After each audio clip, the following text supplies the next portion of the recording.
Hey everybody, and welcome back to Newegg TV. I'm Steve, and today I'm with our brand new field correspondent, Nick, and he's actually going to be traveling around the world giving you guys brand new game footage and coverage. So Nick, we are where today? We are in Irvine at the headquarters of Obsidian Entertainment. We're here to take a sneak preview of Pillars of Eternity and to talk to the staff here about the game and all things Kickstarter and everything else that they're working on. Oh, that's fantastic, man. Well, let's go take a look.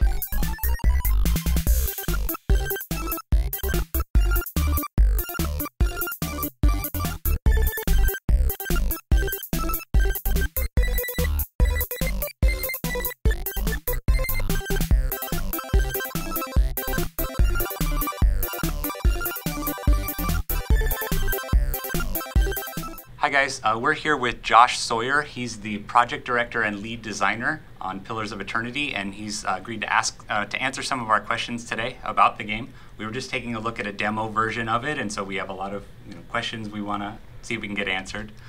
First, for those who are new to your game and are just finding out about it now, how do you describe it? How do you explain it to new people? Well, if they're familiar with the classic games, we try to describe it as being a spiritual successor to the Infinity Engine games. So for a lot of people, what that will mean is it has beautiful 2D backgrounds, it's a party-based role-playing game, fantasy role-playing game, and the emphasis is on three things, really. It's on exploration of these beautiful environments, it's on great storytelling and character development, and on really intense tactical combat, because those are the things that when we looked at the old Infinity Engine games really encapsulated the spirit of the series as a whole. Oh, okay. Sounds great. How complete would you estimate the game is right now? Well, there's a lot of polish work to be done, but we're approaching the end of alpha in production. So right now we're working at the beginning of the game, which might sound strange, but we usually leave the beginning towards the end because it's after we've figured out a lot of the problems inherent in development. So I would say we're probably about 75 to 80% done with the core of the game. And then in the last milestone, it's mostly about going back through our previous areas, cleaning things up, and just kind of making sure that it really feels cohesive and a complete experience. Okay. And do you have any estimates for how long the game is going to take to play through? I never give our estimates on camera or actually in written print, but it's going to be a really long game. It's something that was a concern of ours from the beginning because the Infinity Engine games were all very long. Even the shortest Infinity Engine games were very long. This is a very big game. It's full of quests, it's full of areas, and it's a long game. I think people who play it are going to feel it's a worthy successor to the Infinity Engine games. And can you speak a bit about the replay value of the game? Like, does the story branch? Are there different endings? Yes, there's a lot of replay value. So from a purely mechanical perspective, you can play, we have 11 classes, we have 5 base races and all sorts of sub-races. Also, we try to offer a lot of branching in subplots and in the main plot. Lots of different factions that you can side with or turn against. Lots of different ways you can deal with your companions. So, and again, it's a really big game. I think most people who play through the game and win it are not going to see everything the game has to offer. So even for a completionist, even if you were a completionist and you went back through the game a second time, you'd find new ways to play through things you hadn't before based on the character you decide to play and the way you want to take the story. Mm-hmm. Okay. And how reactive is the game world to things like race and gender? Race is probably we're more reactive to than gender. It kind of depends on where you are. For example, the godlike races tend to garner stronger reactions because they look so different from everyone else. And then in certain areas, there are kind of like there are racist tensions and things like that that are part of the history of the world, and so there's a lot of reaction to that. But then also another thing we've added for this game in our reputation system is a personality tracking system. So if you continually behave in a way that is, let's say, particularly charitable or particularly cruel, or if you're extremely witty over time, then you start to actually gain a reputation for being that sort of a person, and people will react to that as well. So we try to make it something where your initial choices are very important for determining how you can interact with the world and how people react to you. But as you go through the game, the choices you make build your reputation, and that way you feel like it's actually reacting to the choices you're making over time. Okay. And will there ever be a case where like particular races can't do something in the game? Oh, there are certainly cases where certain races or classes can't do things a certain way. We're trying to avoid things like locking off quest content because that just gets frustrating. But people may occasionally find that certain races, certain classes, people with certain skills have an easier or harder way through an individual quest. So they feel, so let's say you go into an area and you find there's a way to sneak in through like a teeny hole or something like that in a scripted interaction. If you're an Amawa, who are really huge, it's like, well, your character's too big to do that. So you're like, oh, okay, well, I can't really do that. But then later on, maybe there's some sort of a scripted interaction that involves swimming, and Amawa are sort of this aquatic race. And they can actually do it really, really easily. They don't even need to pass a sort of constitution check. So we try to make it so that it's not like you're going to get locked off from content, but you might find in certain places like it's a little bit easier or a little bit harder. Just so, again, it gives you some context for feeling like your choices make a difference. Do you think, I don't know how much you've gotten to actually play a completed version of the game yet or anything, but do you have a favorite class race combination that you think you're going to enjoy playing? Oh, geez. I find myself enjoying a lot of the trickier ones. Wizards can be pretty fun because they require some strategy in how you pick the spells for them and put them in your book. Monks are a pretty odd class. Like, they have a lot of interesting mechanics to them. How as they get damaged, they actually store up wounds, and then they use those wounds to power their abilities. Oh, wow.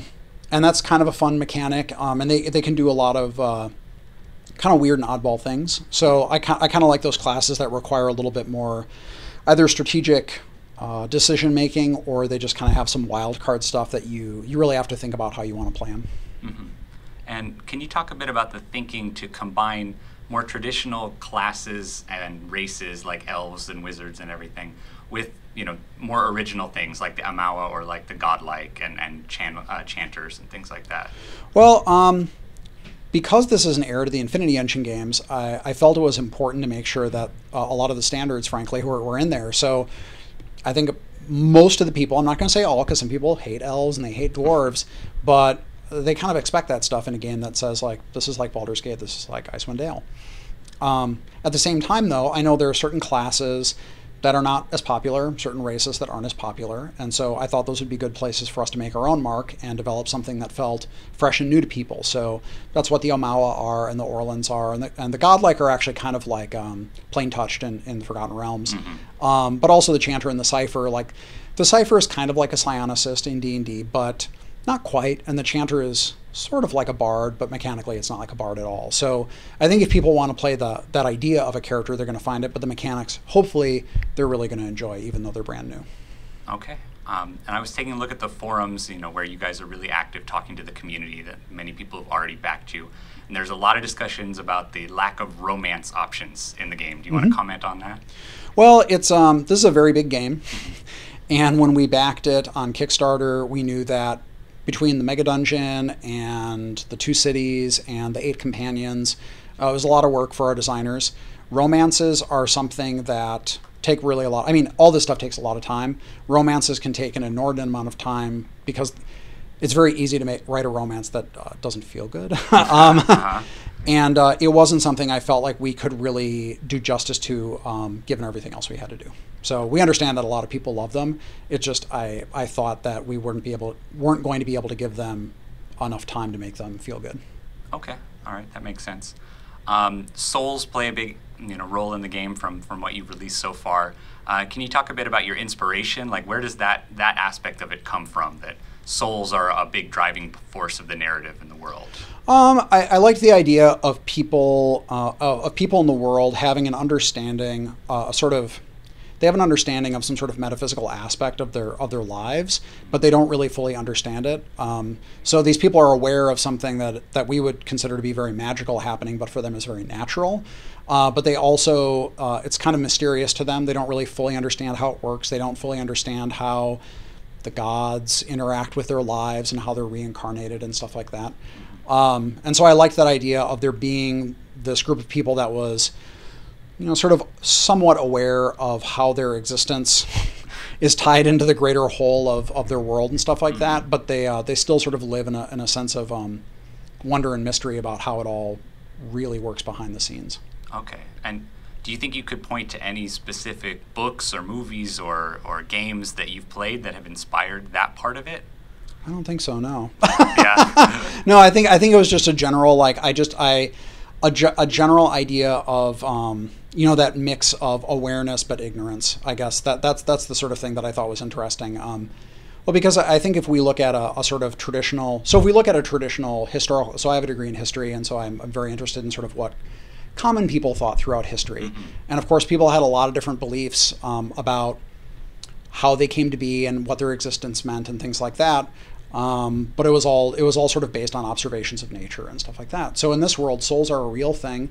They're a real thing that physically sometimes they can see, and so it is a real part of their life. But I think it's a common trope in fantasy worlds that they're really aware of how everything works. They're really aware of magic and how magic works. They're really aware of the gods and how the gods really work. So they have tons of exposure and insight, and everyone's very educated. So I like the idea of this group of people being a little more aware, but still kind of being in the dark, so that in this fantasy setting, there's still a sense of mystery and discovery to what the people in the world are learning and what your characters are learning. I guess another inspiration would be that I like change in settings. Fantasy settings often can feel very static. For thousands of years, everyone's living in castles and using swords. And the golden age of magic is thousands of years ago. And I like the idea that in this time, people are learning and discovering things about themselves and about the world and about the gods and things like that that no one has ever learned before. And that makes it feel like the world is in transition and things are changing in the setting, which I think is a cool thing for a fantasy setting that is not normally common in a lot of settings. Yeah, absolutely. Okay, last question. Okay. You've talked a lot already about the core audience for this game, people who may have played all the old Infinity Engine games, things like that. A lot of people who may have already backed your game. What is the appeal of this game, do you think, for new gamers, for younger gamers, or people who didn't play any of those old games? Well, I think they're really beautiful games, and we've really tried to make sure that our game is aesthetically looks like a much more contemporary version of that. So hopefully people will find the world and the setting itself very appealing and fun to play in. And then mechanically, we've done things to make it a little easier for people to get into the system. It's still a hard game. It's a very challenging game. The old games were based on older Dungeons & Dragons rule sets. Our rule system is a little more forgiving and a little more straightforward. So if you're a person who really likes the idea of playing a role-playing game and you think Pillars of Eternity looks very pretty, but you're intimidated by Dungeons & Dragons, this game, it'll still be a challenge, but it should be easier for you to get into and sort of get a handle on. Okay, all right, sounds cool. All right, thanks very much for taking the time to answer our questions today, Josh. Thank you very much. And we're here with Feargus Urquhart. He's the CEO of Obsidian. And Feargus, thank you very much for taking the time to answer our questions. Yeah, and Feargus is going to answer some of our questions about more the business side of what is going on here at Obsidian with Pillars of Eternity and their plans for the future. So first, Feargus, how does it feel to work on a crowdfunded game compared to the old style of doing things? You know, it's interesting. It's kind of it's a lot of things are different, but a lot of things are the same. We've traditionally made role-playing games, and we've always been very close to our community. So all the way back, one of the first RPGs I worked on was Fallout, and we started off having a community on Fallout before there was even really forum software. There was just this crappy, like, list-based thing that we had to make our own pages whenever they went off the bottom of the page. So we're used to not dealing with or just really interacting with our community. And so, so that part of it is not new to us. It's actually better in a lot of ways from the standpoint of when we work on a lot of our publisher products, there is a lot more controls, which we understand about sort of PR and marketing. Like, now when we want to announce something, we get to announce it. If we want to talk about it with our community, we can talk to them about it. If we want to release a screenshot, we release it. If we want to, so it's all kind of up to us, which is sort of, freeing in that. And it's also a lot what we used to do back in the days when we worked for Black Isles. We got to, again, it was more driven by us than by sort of publishers, our publishers, which, again, like I said, I understand, because when it's millions and millions of dollars, they want to make sure that they're sending the right messages when they do it. Now, from it being different, or how do I put it? I think the different aspect of it is there definitely is an expectation that we communicate, and we kind of figured that early on, and so it was really important to us, and that's why we kind of did early on. We had while we were doing the Kickstarter, we were updating multiple times a week. We went to updating once a week, and then now we're updating about every other week. And I think we look at it as a responsibility because we know people, hey, they've given us their money, so we really should tell them what we're doing with it. Oh, okay. All right. And do you think you're going to continue to use some sort of crowdfunding model in the future? I think so. It's still a little scary whenever you think about it, because we talk about it all the time, and we still think, okay, here's a great idea for product, here's a great idea for product, and they're like, will anybody give us any money for it? And it's sort of like that. It's that weird moment of you have to come up with your idea and put it out there, and it's like I said, it's scary. But I think it's an awesome model. It lets gamers really say what they think are products that are worth making and what aren't worth making. I think a lot of publishers and developers, for that matter, end up working on games sometimes that if you had to prove to gamers first that they should be made or not, maybe a lot of them wouldn't be made. And maybe ones that get canceled or don't even make it on the slate to get made at a publisher or developer would get made. And so I think that's an interesting aspect of it. And for us, it's, and we're obviously biased because when we do something through Kickstarter or other crowdfunding, we get to own it, and that's awesome for a business. It's been interesting in the last 10 or 15 years. It's been harder and harder for independent developers to own their own intellectual property, and crowdfunding has absolutely made that more possible. And you guys are one of the big Kickstarter success stories. You've actually turned Kickstarter money, and you're a real place, really making the game. It's really coming out. Is there any advice you could offer to other studios out there thinking of using Kickstarter or some kind of crowdfunding model? I think the thing is, you can't see it like as a pre-order thing. So I think a lot of people look at it as like, okay, so I have this idea and I just want to make it. This is my idea, and I don't really care what people, I don't really care what the crowdfunders or the people on Kickstarter people think. This is just my thing, and I'm going to go make it. And I think people on Kickstarter as a whole, they need a reason to give you money. Like, we have a reason. Like, if we couldn't get the money for Pillars of Eternity, it wouldn't have gotten made. We could not have gone to a publisher to get the money. We couldn't have funded it ourselves. So there's a real reason, and on top of that reason of not the money, because I guess it also needs to be a bit more about the money. There needs to be a cause, and the cause was like, it would be horrible if no one ever was able to make these kind of games before. And I think when you look across Kickstarter about people who are successful or not, they're kind of doing one or two things. They're either saying, hey, here's just a hole in whatever market you want to call it, whether it's movies or board games or things, and that people can get really excited about, or it's a cause. And if you can meld both of them together, like you kind of have a unique whole and there's a cause surrounding it, I think that's when you can do the best. Okay, well, good insight. I think that's going to be useful for other Kickstarter people out there. Is there anything about the Kickstarter experience, if you had it all to do over again, anything you would do differently if you were doing it from the beginning? Yeah, that's a good question. I think that I think knowing what we know now is like the amount of content we needed during the Kickstarter. So I think as we were doing it, we were learning about it, and we looked at a lot of Kickstarters, and weirdly enough, we looked at a lot of board game Kickstarters for a smaller industry that are not, they don't need millions and millions of dollars to make games. Their Kickstarter, they've been using Kickstarter longer, or other crowdfunding in general longer, and a lot of their Kickstarters look incredibly professional for very small groups of people.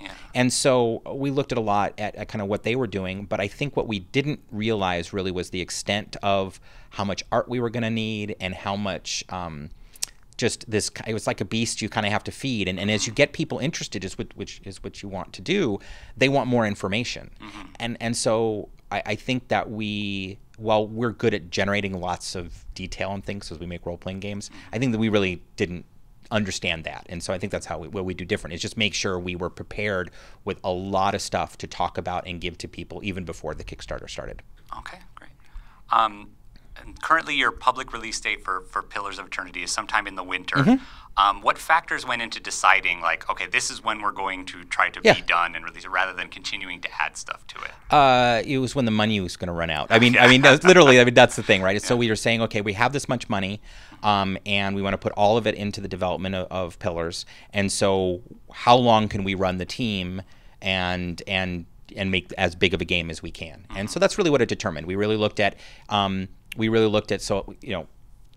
many classes were all the stuff that we promised. We want to make sure we would get done.